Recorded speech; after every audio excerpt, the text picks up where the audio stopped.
नमस्कार दोस्तों, आप सभी का बहुत बहुत स्वागत है इंडियन डिफेंस न्यूज़ की डिफेंस टॉक सीरीज में, जहां पर हम रोज़ नए नए डिफेंस अपडेट्स के बारे में बात करते हैं।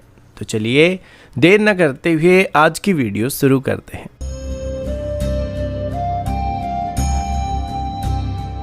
आज की पहली अपडेट डीआरडीओ के इंडिजिनस बियॉन्ड विजुअल रेंज की एयर टू एयर मिसाइल यानी कि अस्त्र मार्क 1 को लेकर है। दोस्तों, डीआरडीओ की तरफ से अभी ये बात कंफर्म किया गया कि अस्त्र मार्क 1 मिसाइल का रेंज जो अभी लगभग 110 किलोमीटर के आसपास माना जाता है, उसे अभी 160 किलोमीटर के आसपास इंक्रीज किया जाने वाला है।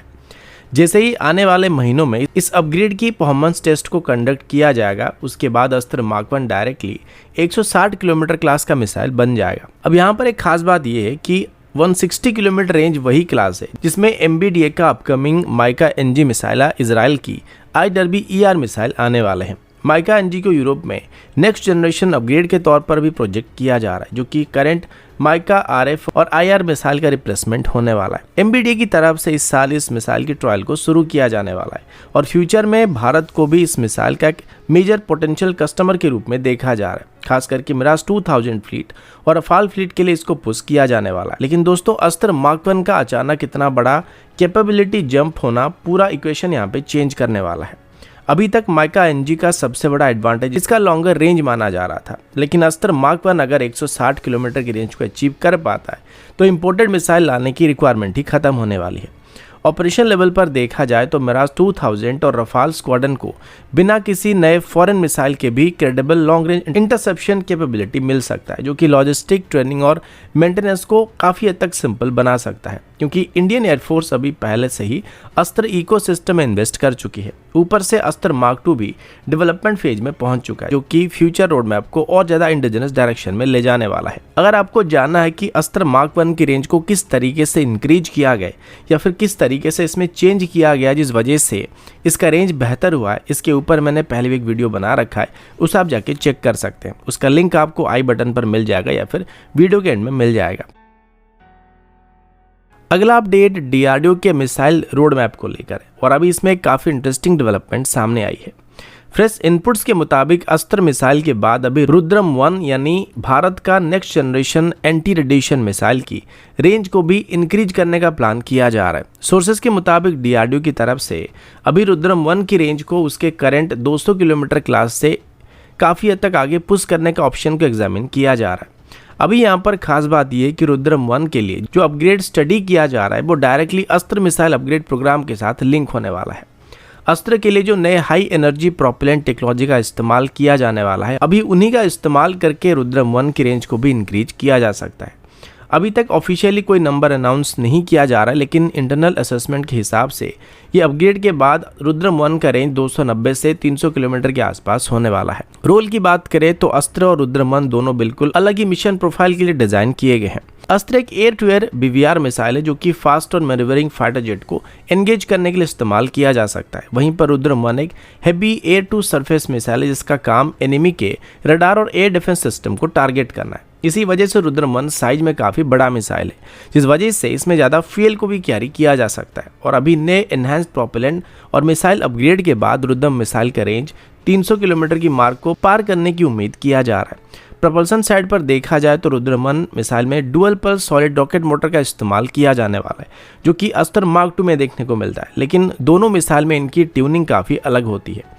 अस्त्र मार्क 2 का मोटर डॉग फाइट और टर्मिनल फेज में ज़्यादा एनर्जी को पुश करने के लिए ऑप्टिमाइज किया गया है, जबकि रुद्रम 1 का motor long stand up launch और डीप स्ट्राइक रोल के सेट किया गया है। अगला अपडेट बुलेट प्रूफ जैकेट की तरफ से है। दोस्तों, Visvesvaraya national institute of technology यानी VNIT की तरफ से अभी एक ऐसा बुलेट प्रूफ जैकेट को डेवलप किया गया है जो अपनी कैटेगरी में सबसे लाइटवेट सिस्टम में से एक माना जा रहा है। VNIT की इंजीनियरिंग टीम की तरफ से इंडिपेंडेंट रिसर्च इनिशिएटिव की मदद से एक 7.5 kg क्लास की बुलेट प्रूफ जैकेट की प्रोटोटाइप को तैयार किया गया है और अभी उनका टारगेट इस वेट को 6 kg से नीचे लाने के ऊपर होने वाली है। इस प्रोजेक्ट को recently military civilian fusion conclave में शोकेस किया गया था। यहीं पर इस जैकेट को काफ़ी हाईलाइट मिला है, क्योंकि सोल्जर के लिए बॉडी आर्मर का वेट एक पुराना और सीरियस इशू रहा है, क्योंकि ज़्यादा वेट होने से इसका सोल्जर की एंड्योरेंस और मोबिलिटी के ऊपर असर पड़ता है। टेक्निकल टेस्टिंग की बात करें तो ये जैकेट पहले से ही सक्सेसफुल फायरिंग ट्रायल को क्लियर कर चुका है। इस पर 7.62 mm कैलिबर के एमुनेशन से फायर किया गया था और वो भी स्टैंडर्ड नॉर्म के हिसाब से 10 मीटर की डिस्टेंस से फायर किया गया था। ट्रायल के बाद कंफर्म हुआ है कि जैकेट बैलिस्टिक प्रोटेक्शन स्टैंडर्ड को मीट कर रहा है, लेकिन साथ ही V90 की टीम की तरफ से अभी आइडेंटिफाई किया गया कि इसकी स्ट्रक्चर को और ऑप्टिमाइज करके इसकी वेट को और भी कम किया जा सकता है। अभी V90 की तरफ से इस जैकेट के नेक्स्ट डिजाइन पर भी काम किया जा रहा है, जहां कंपोजिट मटेरियल्स और एल्यूमिनियम के बेटर कन्फिगरेशन से 6 kg से कम करने का टारगेट अचीव करने की कोशिश किया जा रहा है। ये प्रोजेक्ट लगभग 2 साल पहले स्टार्ट किया गया था और अभी ये इस स्टेज पर पहुंच चुका है जहां पर रियल वर्ल्ड टेस्टिंग से इनपुट मिल रहा है। इंडस्ट्रियल एंगल से देखा जाए तो V90 का प्लान है कि जब डिज़ाइन फुल्ली वैलिडेट हो जाएगा और इंडिपेंडेंटली इसको सर्टिफिकेशन मिल जाएगा तो उसके बाद इसको पब्लिक और प्राइवेट सेक्टर कंपनी दोनों के लिए ओपन कर दिया जाएगा, जिसके बाद इसकी मास प्रोडक्शन को स्टार्ट किया जाएगा। इसके साथ ही V90 की तरफ से एक और काफ़ी इंटरेस्टिंग टेक्नोलॉजी पर काम किया जा रहा है, जो कि शॉक एब्जॉर्बिंग पैनल पर होने वाली है। ये पैनल एल्यूमिनियम फोम और कंपोजिट मेटल के सैंडविच स्ट्रक्चर पर बेस्ड होने वाले हैं, जो ब्लास्ट और माइन एक्सप्लोजन के शॉकवेव को एब्जॉर्ब करने के लिए डिज़ाइन किए गए हैं। इनको ब्लास्ट इंटेंसिटी के हिसाब से कस्टमाइज किया जा सकता है, जिससे इनका इस्तेमाल आगे चल के आर्मर्ड व्हीकल्स, बंकर्स और प्रोटेक्टिव इंस्टॉलेशन में करना संभव होने वाला है। अगला अपडेट हमारी एक प्राइवेट डिफेंस कंपनी की तरफ से है, जिन्होंने अभी अपने दम पर एक लॉयल विंगमैन फैमिली को डेवलप कर लिया है। हैदराबाद बेस्ड पैनियन इंडिया प्राइवेट लिमिटेड की तरफ से अपने next generation air launched combat platform को मेती स्टार्टअप हब के टाइड 2.0 प्रवर्तन इवेंट के दौरान शोकेस किया गया था। ये event ministry of electronics and information technology की सपोर्ट में आयोजित किया गया था और इस इवेंट में पैनियन इंडिया लिमिटेड की तरफ से अपनी स्वत सीरीज को प्रेजेंट किया गया था, जो ऑटोनोमस, नेटवर्क एनेबल और combat capable unmanned aerial platform का एक कंप्लीट इकोसिस्टम होने वाला है।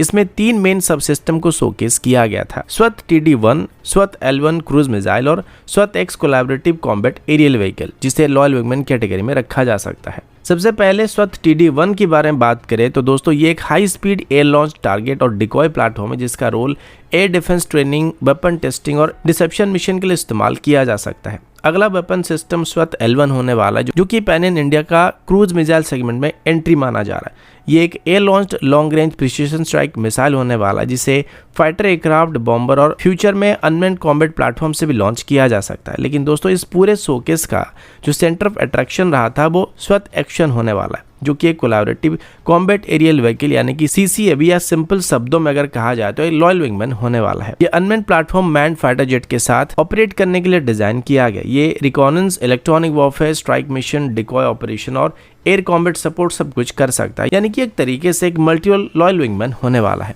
तो दोस्तों अभी के लिए इतना ही, मिलता हूँ आपसे अगले वीडियो में, तब तक के लिए जय हिंद, वंदे मातरम।